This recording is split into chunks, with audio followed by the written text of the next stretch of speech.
Hello everyone, কেমন আছেন সবাই? আমি অর্জুন আছি আপনাদের সাথে।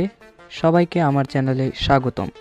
আজকে আমি আমার চ্যানেলে সর্বপ্রথম যে মুভিটি এক্সপ্লেইন করব তা হলো গডজিলা এক্স কং দি নিউ এম্পায়ার। তাহলে চলুন ভিডিওটি শুরু করা যাক।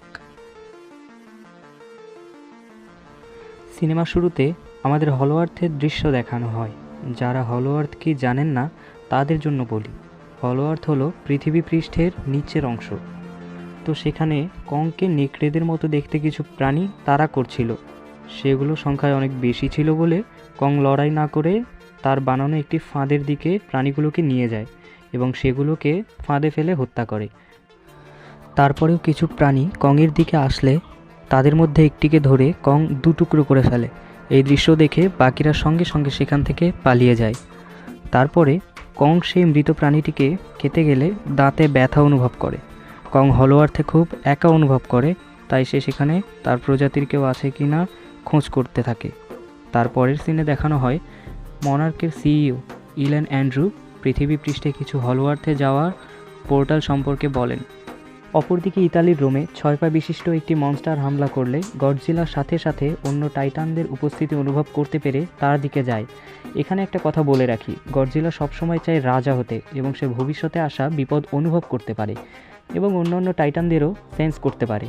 তো যাই হোক, রোমে গডজিলার সাথে ওই 6 পা বিশিষ্ট টাইটানের লড়াই শুরু হলে গডজিলা খুব সহজেই তার অ্যাটমিক ব্রিথের সাহায্যে ওই টাইটানকে হত্যা করে আবারও নিজের জায়গায় ফিরে যায়। এদিকে মনার্কের একটি আউটপোস্টে অস্বাভাবিকভাবে কিছু সিগন্যাল আসতে থাকে। সেটি দেখে কেউ বুঝতে পারে না যে এটি কিসের বা কেনই বা এই সিগন্যাল দেখানো হচ্ছে। অন্যদিকে মনার্ক বেজ একাডেমিতে জিয়া নামের একটি মেয়ে ক্লাসরুমে থাকা অবস্থায় কিছু ভীষণ দেখতে শুরু করে এবং সেই একই রকম সিগন্যাল তার বেঞ্চে আঁকে। এই জিয়া হলো ইউই গোষ্ঠীর একজন। মনস্টারভার্সের আগের সিনেমাগুলো দেখে আমরা বুঝতে পারি যে কংয়ের সাথে জিয়ার খুবই ভালো বন্ধুত্বপূর্ণ সম্পর্ক আছে এবং তারা একে অপরের ভাষাও বুঝতে পারে। এখানে জিয়ার পালিত মা ইলেন অ্যান্ড্রু মনে করেন যে জিয়ার বংশে শুধুমাত্র জিয়া একাই বর্তমানে বেঁচে আছে, কিন্তু এ ধারণা যে একেবারে ভুল তা আমরা সিনেমার শেষের দিকে গিয়ে জানতে পারবো। তো এখানে জিয়ার অদ্ভুত আচরণের কারণ তার মা জানতে চাইলে জিয়া বলে এ কংকে নিয়ে দুশ্চিন্তায় আছে। তার পরবর্তী সিনে আমাদের দেখানো হয় অ্যান্ড্রু জিয়ার স্কুলে আর্ট করার সেই সিগন্যালগুলোর রহস্য জানতে সেগুলো নিয়ে সে বার্নি নামের একজন পডকাস্টারের কাছে যায় সাহায্য চাইতে। তবে অ্যান্ড্রু আগে থেকেই বার্নিকে চিনত, কারণ তারা আগেও মনার্ক সংস্থায় হংকংয়ে একসঙ্গে কাজ করেছিল। তো বার্নি সেখানে সাহায্য করতে না চাইলেও পরবর্তীতে সে সাহায্য করতে ঠিকই রাজি হয়ে যায়। পরবর্তী সিনে আমরা দেখতে পাই কং একটি পোর্টালের মধ্য দিয়ে হলো আর্থ থেকে পৃথিবীর উপরিভাগে চলে আসে। সে সময় গডজিলাও কিছু অনুভব করতে পেরে সেই দিকে রওনা হয়। সবাই মনে করে যে কংয়ের সাথে গডজিলার আবারও লড়াই হবে, কিন্তু কং সেখানে উপস্থিত হয়েছে তার দাঁতের কারণে। তারপর অ্যান্ড্রু ট্র্যাপারকে ডাকে কংয়ের সেই দাঁত তুলে ফেলার জন্য। ট্র্যাপার তার কথা মতো কংয়ের দাঁতটি তুলে একটি লোহার দাঁত লাগিয়ে দেয়। এর পরবর্তী সিনে আমাদের দেখানো হয় হলো আর্থ থেকে আসা সেই অস্বাভাবিক সিগন্যালের রহস্য উদ্ঘাটন করার জন্য সবাই মিলে হলো আর্থে যাওয়ার জন্য রেডি হয়।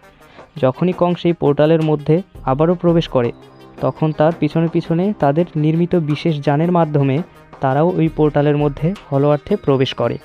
এখান থেকে পরবর্তী সিনে আমাদের দেখানো হয় গডজিলা একটি পারমাণবিক ঘাঁটি থেকে রেডিয়েশন শোষণ করে নিজেকে আরও শক্তিশালী করছে, কারণ সে আগে থেকে আন্দাজ করতে পারছে যে ভবিষ্যতে অনেক বড় কিছু তার দিকে আসতে চলেছে।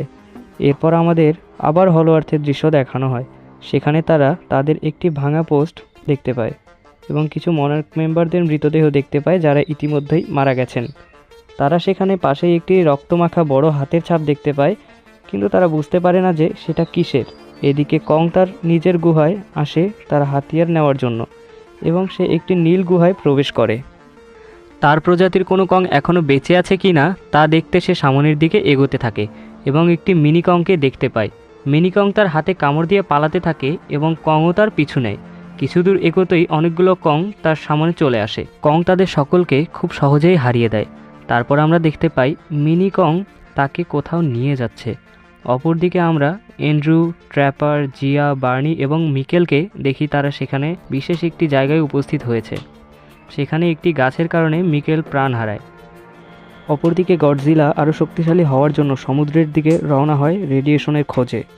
আবার এদিকে হলো আর্থে অ্যান্ড্রু ও তার দল একটি জায়গায় উপস্থিত হয় যেখানে তারা মানব সভ্যতার কিছু চিহ্ন খুঁজে পায়। তারা সকলে সেদিকে এগিয়ে গেলে একটি গেট খুঁজে পায়।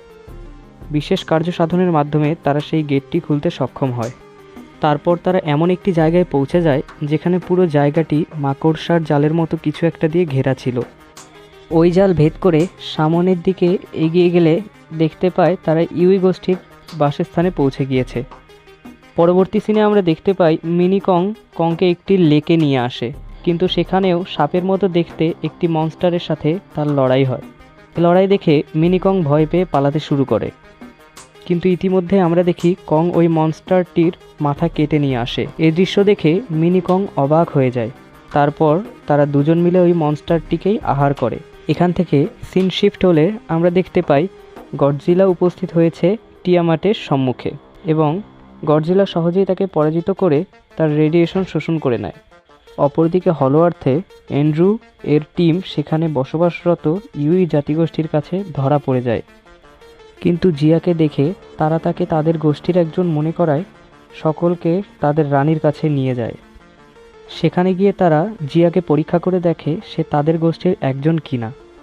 এখানে একটি মজার ব্যাপার হলো তারা সকলেই টেলিপ্যাথিক ক্ষমতার মাধ্যমে যোগাযোগ স্থাপন করে। পরবর্তী সিনে মিনি কংকে দেখানো হয় সে কংকে নিয়ে ভয়ঙ্কর দেখতে একটি জায়গায় নিয়ে যায়, যেটা মূলত ছিল এই সিনেমার মেইন ভিলেন স্কার কিংয়ের রাজ্য। তো কং সেখানে গিয়ে যা দেখে সেটা আমিও দেখার জন্য প্রস্তুত ছিলাম না। সেখানে গিয়ে সে দেখতে পায় তার মতো আরও অনেক কং সেখানে স্কার কিংয়ের অত্যাচারের শিকার হচ্ছে। ফাইনালি কং স্কার কিংয়ের সম্মুখীন হয় এবং কিছুক্ষণ ফাইট করার পর আমরা দেখতে পাই শিমু নামের একটি শক্তিশালী মনস্টারকে স্কার কিং তার যে হাড় দিয়ে বানানো একটা অস্ত্রের মাথায় ছুরির মতো লাগানো যে ক্রিস্টালটা আছে সেটি দিয়ে বশ করে রেখেছে। তারপর শিমু তার ক্ষমতার সাহায্যে কংয়ের একটা হাত পুরোপুরি বরফে জমিয়ে দেয়। অবস্থা শোচনীয় দেখে কং সেখান থেকে পিছু হটতে বাধ্য হয়। তারপর আবারও সিন শিফট হলে আমরা দেখতে পাই গডজিলা লড়াইয়ের জন্য প্রস্তুতি নিচ্ছে। পরবর্তীতে আমরা দেখতে পাই কং পালিয়ে সেই ইউই জাতিগোষ্ঠীর কাছে আসে, অর্থাৎ যেখানে জিয়া, অ্যান্ড্রু, বার্নি এবং ট্র্যাপার আছে। সেখানে উপস্থিত সকলে তার হাতের এই অবস্থা দেখে ট্র্যাপার তার হাতে একটি লোহার তৈরি রোবোটিক হাত লাগিয়ে দেয়। এই রোবোটিক হাত কংয়ের জন্য আগে থেকেই বানানো ছিল। অন্যদিকে দেখা যায় স্কার কিং পৃথিবীর উপরিভাগ রাজত্ব করবে বলে রওনা দেয় তার দলবল ও শিমুকে নিয়ে। আবার দিকে কং সুস্থ হয়ে গেলে মিনি কং তাকে জানায় যে স্কার কিং আসছে, তাই গডজিলা স্কার কিংকে হারিয়ে দিতে পারবে এটা ভেবে কং পৃথিবীর উপরিভাগে যাওয়া পোর্টাল দিয়ে যেতে থাকে, যাতে স্কার কিংও কংয়ের পিছনে পিছনে পৃথিবীর উপরিভাগে চলে আসে। কং মনে করেছিল সে আর গডজিলা মিলে স্কার কিংকে হারিয়ে দেবে। তারপর আমরা দেখতে পাই কং সেই পোর্টালের মাধ্যমে উপস্থিত হয় মিশরের কায়রোতে। আবার এদিকে গডজিলাও সংকেত পেয়ে মিশরের দিকে আসতে থাকে। এর কিছুক্ষণ পর আমরা দেখতে পাই গডজিলা কংয়ের সামনে উপস্থিত হয়েছে। গডজিলা কংকে দেখে মনে করে কং হলো সেই যাকে গডজিলা বিপদ মনে করেছিল, তাই গডজিলা কংকে সঙ্গে সঙ্গে আক্রমণ করে। কং গডজিলাকে বোঝানোর চেষ্টা করে যে সে তার শত্রু না, কিন্তু গডজিলা কোনো কিছু না বুঝে কংকে আক্রমণ করতেই থাকে। তারপর সিন শিফট হলে আমরা দেখতে পাই কুইন মর্থাকে কিছু বিশেষ কার্যের মাধ্যমে আবারও ফিরিয়ে নিয়ে আসে জিয়া। পরে কুইন মর্থা ফিরে আসার সাথে সাথে কং ও গডজিলার লড়াইয়ের ময়দানে গিয়ে গডজিলাকে বোঝাতে সক্ষম হয় যে কং তার শত্রু না। আর এদিকে স্কার কিং ওই পোর্টালের কাছে চলে আসে, কিন্তু স্কার কিং যেন পোর্টালের মাধ্যমে পৃথিবীর উপরিভাগে যেতে না পারে সেজন্য ইউই জাতিগোষ্ঠী সেই পোর্টালটিকে বন্ধ করতে শুরু করে। কিন্তু পোর্টালটি পুরোপুরি বন্ধ হয়ে যাওয়ার আগেই স্কার কিং চলে আসে এবং পোর্টালটিকে বন্ধ হওয়ার হাত থেকে আটকায়। অপরদিকে দেখা যায় গডজিলা, কুইন মর্থা ও কং নিজেরাই হলো আর্থে প্রবেশ করে। সেখানে শুরু হয় তাদের মধ্যে লড়াইয়ের এক পর্যায়ে শিমু গডজিলাকে বরফে জমিয়ে দেয়, কিন্তু এতে গডজিলার কিছুই হয় না। এরই মধ্যে তারা সবাই লড়াই করতে করতে অন্য একটি পোর্টালের মধ্যে পড়ে যায়। সেই পোর্টালের মাধ্যমে তারা উপস্থিত হয় ব্রাজিলে। সেখানে এসেই স্কার কিং শিমুকে আকাশ ঢেকে দিতে বলে। শিমুও কথা মতো আকাশ ঢেকে দেয়। কং সেখানে উপস্থিত হয়ে স্কার কিংকে একটা ঘুষি মারে। কংয়ের এক ঘুষিতে স্কার কিংয়ের একটা দাঁত ভেঙে যায়। সেটা দেখে আবার কং হাসতে থাকে। সেখানে আবারও বড় একটা লড়াই শুরু হয়। একটা সময় স্কার কিংয়ের শিমুকে বশ করা সেই ক্রিস্টালটি মাটিতে পড়ে যায়।